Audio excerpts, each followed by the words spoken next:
Problem number one, I currently have $600 in my account. I think I can save $100 in my paycheck each month. How many months will it be before I can afford to buy an item I've always wanted that costs $1,500? So months equals, okay? So months and money. That's X, that's Y. So since I have two units, one's X, one's Y, so the dollars per month we have is $100. Okay, so my line is going to look like X comma Y, MX, Y, and we know our rate of change is $100. Now the X unit, the month starts at 0, but before the $100 we see there's a 600, so that is not a direct variation, it's a full equation. So I've got 600 plus 100X equals Y. Okay, so $1,500 is going to go in for the Y unit, so 600 plus 100X equals 1,500. Okay, so I subtract 600 from both sides. 100x equals 900. Divide by 100, divide by 100, x equals 9. Okay, so 9 months. Okay, number 2. Bill can mow 1 yard in approximately 55 minutes. Chad can mow 1 yard in approximately 40 minutes. They mow together approximately how long will it take them to mow 10 yards of approximately this very same length. So how long? That means minutes. That's what you're finding. So my units are minutes and yards. So that's 2 units. I assign X to the minutes, Y to the yards, then per yards per minute. Okay. Yards per minute is unknown here. It's not 55, it's not 40, you don't know it, so we leave that empty for now. So now if I have direct variation, I will not need that. If I don't have direct variation, I will need to find that. So X comma Y, MX, Y. Okay, so if I have 0 minutes, is there any way we can get into yards mode? Think about it. I don't think so. So that is a direct variation. So that means ratios can solve the problem. Okay, yards and minutes are my units, and I have some yards, I have some minutes, I have ratios of yards and minutes. So we put the yards on top, and the time unit goes on bottom. Okay, so 1 yard in 55 minutes. Okay, that's what one guy can do, but he gets help because his help can do 1 in 40. Okay, so these guys need to mow 10 yards in X minutes, so 10 over X, but the other side we need to add the ratios together. Now rather than look for a common denominator, we're just going to add 1/55th plus 1/40th. It gets the common denominator and reduces the fraction down for me. So that's 19 over 440, so that's okay. Okay, then I cross multiply. I take 440 times 10, that's 4,400. Divide that by 19. So 4,400 divided by 19 gives me approximately 232. So 232 minutes, and of course if you don't like minutes, you'd rather have hours, you can just divide that by 60. Okay, it's going to be roughly 3 hours and actually 42 minutes, but that's good enough. Okay, number 3. A business currently has an account set up in which rent is automatically withdrawn every month. The business wants to know when they need to refill the account. After 4 months of rental, the account had a balance of $45,200. After 8 months of rental, the account had a balance of $40,400. How many months of rental will an account that started full have to be refilled? By the way, refilled means it's down to $0. Okay, so I'm looking for the number of months. So months is a major unit, and so is dollars. So X is months and Y is dollars. Dollars per month. Now at the time I don't know the dollars per month.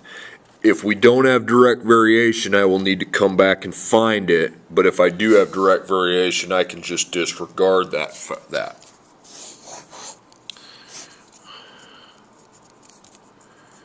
Okay, we don't have an M yet. Now, if your months start at 0, is the money starting at 0? No, it's not, because the money is going down. So clearly the money did not start at 0. That is not 0, therefore we don't have direct variation. So I need to use my Y equals M times X plus B, and that means I need to come over here and find an M, and that's Y minus Y, X minus X. Okay, Y minus Y, we're going to take 45,200 minus 40,400. Okay, and then X minus X, it's going to be 4 minus 8. 45,200 minus 40,400 gives me 48,800, and then that's going to be negative 4. So 4,800 divided by negative 4 is negative 100, or negative $1,200. Okay, so I came up with the negative 1,200. Okay, and now I can find the beginning amount because now I have an M. Okay, I know my M is negative 1,200, and then I need to find a combo for the X and the Y. The combo I can use is I can use those two or those two. I'll go with the 45,200 and the 4. Since Y is dollars, 45,200 takes the place of Y, and then I take that times 4. Okay, so negative 1,200 times 4 is going to be negative 4,800 plus B. Okay, so I'm going to add 4,800 to both sides, and that gives you $50,000 equals B. So that's where your account started at, 50,000. Okay, now you have a nice equation you can write. Again, I had to do some work to get this because I knew that didn't start at 0, so it wasn't direct variation. So Y equals MX plus B. Then I went over and found an M. Now I have the equation. 50,000 minus 1,200x or plus negative 1,200x, whichever you prefer, equals Y. Now I'm solving for X, so we will be putting the $0 in for the variable Y. So I have 50,000 plus negative 1,200x equals 0. So we're going to subtract 50 grand from both sides. So negative 1,200x equals negative 50,000 divided by negative 1,200 on both sides. Okay, and negative 50,000 divided by negative 1,200 gives me 42 approximately. So 42 months, or 3.5 years. Okay, next one. Car traveling 50 miles per hour goes 15 miles farther in the same amount of time as a car that travels 30 miles per hour. Now it says same amount of time, so that means equal times. That's important to remember. Find the distance each car travels, so I'm looking for the distance. So miles, blank and blank. The units, we have hours and miles. That's the X, that's the Y. So per, miles per hour. Miles per hour, I have 50 and 30 both respectively.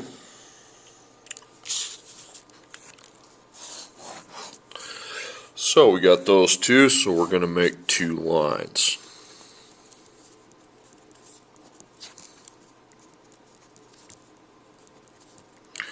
Okay, my M's are 50 and 30. Now, without any hours, are we going to have any miles traveled? Now think, if a car doesn't travel for any hours, could it travel for any miles? No.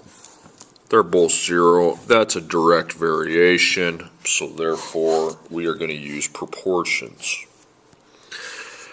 Okay, now putting the miles, hours like I did on that one other problem earlier is not going to work because I don't have enough units, okay? I don't have enough numbers I can use. So I need to use the fact that the same amount of times, so the times are equal. According to the board, the time's equal to distance divided by speed. So distance, speed, distance, speed. We know the speeds are 50 and 30 respectively. We know that this faster car traveled 15 miles further. So we use cross products. I take 50 times d, that's 50d. And then I take 30 times d and 30 times 15, so that's 30d plus 450. So I'm going to subtract 30d from each side. So 20 times d equals 450. And I divide by 20, and d equals 22.5. Okay, so 22.5 miles, that's okay. And then I just add a 15 onto it, and that's 37.5. So those are our miles for each car. Okay, Mike has $800. He's saving $125 each month. Chad has $400, but is saving $150 each month. After how many months will the two guys have equal amounts of money? So I'm finding the number of months. Okay, I've got months and I've got money, 2 units. So I assign X to the months, Y to the money. So per, dollars per month. Dollars per month, you got 125 and 150. Those are 2, so again, 2 lines. But unlike the last problem, I do not believe these are going to exhibit direct variation. Sure, we know our M's, that's 125 and 150. But these are not direct variation, because if the months are 0, we have $800 before the 125x, and then we got $400 before the 150x. So those are not, so I need to set up an equation. I take 800 plus 125x, and then 400 plus 150x. Okay, so get the x's on the same side, so minus 125x minus 125x. 800, okay, 25x plus 400, minus 400, minus 400, so I have 400 equals 25x, divided by 25, divided by 25, x is 16 months. Okay, next problem. An employee at a company that assembles chandeliers is packing boxes for shipping. In the first box, he packed 1 small chandelier and 3 large chandeliers, which weighed a total of 82 kilograms. In the second box, he packed 3 small chandeliers and 3 large chandeliers, which had a weight of 102 kilograms. Assuming the weight of the box isn't included in the shipping weight, how much does each size chandelier weigh? So weight, we're looking for kg for the small, for the large. Okay, you do have 3 units here because you have small chandeliers, you got large chandeliers, and then we have the kilograms. So instead of money, kilograms is like a money. Okay, so I'm going to set up my chart here. I put totals on the side, and I've got small and large. Then I put how many single. Now since I don't have money, I use kilograms and kilograms. So do I know how much a single small chandelier is for kilograms? No. You know what kilograms that gives me is 82 and 102, and that's not for a single small, so question mark. And I also don't know the large. How many small? Well, I have 1 and 3, so 1, 3. How many large? I have 3 and 3. Okay, just like that. Okay, down here my totals are 82 and 102. So that's going to be x, and that's going to be y. So you're going to have 1x and 3x. 3y, and 3y. So that's a system of equations, okay? 1x plus 3y equals 82. 3x plus 3y equals 102. Now, technically, I'm going to be doing more work than I have to here, because these y's, you can actually eliminate those if you either just subtract or multiply this by -1. Then it'll be the y's that go away, but I'll do it the way we've always doing it, and you can multiply by 3. The x's will drop out the x's. That's the way we're just doing it. But if you wanted to on your own, you could drop out the y's too. So it's 3x plus 9y, and then 82 times 3. 82 times 3 is going to give me a product of 246. And then the other equation is 3x plus 3y equals 102. Okay, now I'm going to multiply by -1 again, or you could just subtract, but I'm going to multiply by -1, and when I do that, I'm going to need to add. 9 and -3 makes 6y. 246 plus -102 gives me 144. I divide by 6. 144 divided by 6 is 24, so y is 24. So the y, a large, weighs 24 kilograms. Okay, to find the small, we're just going to insert the 24 in for y, and I need to find that product there. So 3 times 24 is 72, plus the 1x, minus 72, minus 72, 1x equals 10. Okay.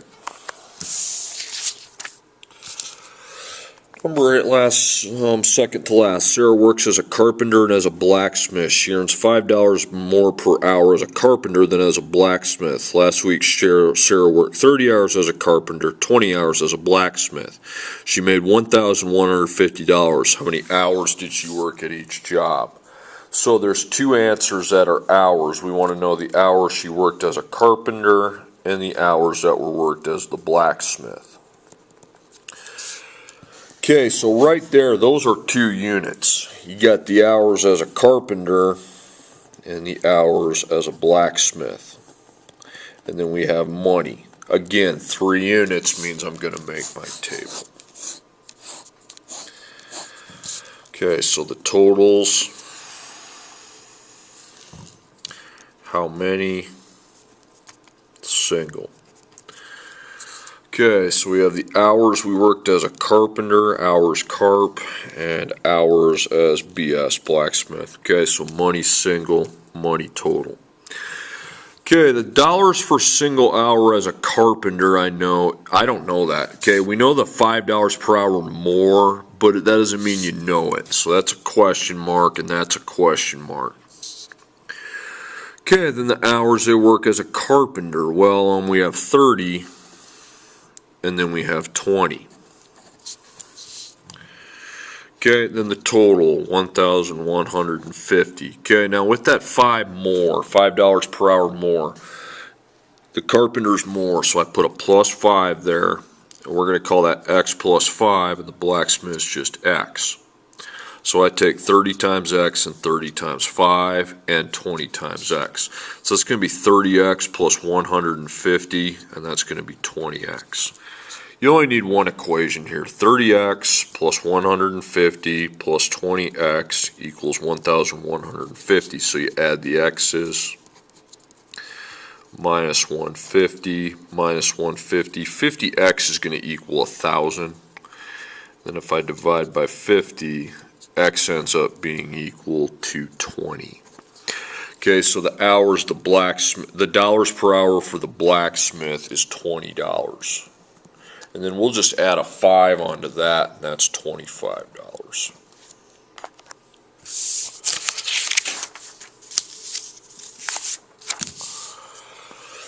Number 7, a concession stand sells sunflower seeds for $1.99 each and Cracker Jacks for $1.50 each. Last night the concession stand sold a total of 75 items for $133.08. How many of each item were sold?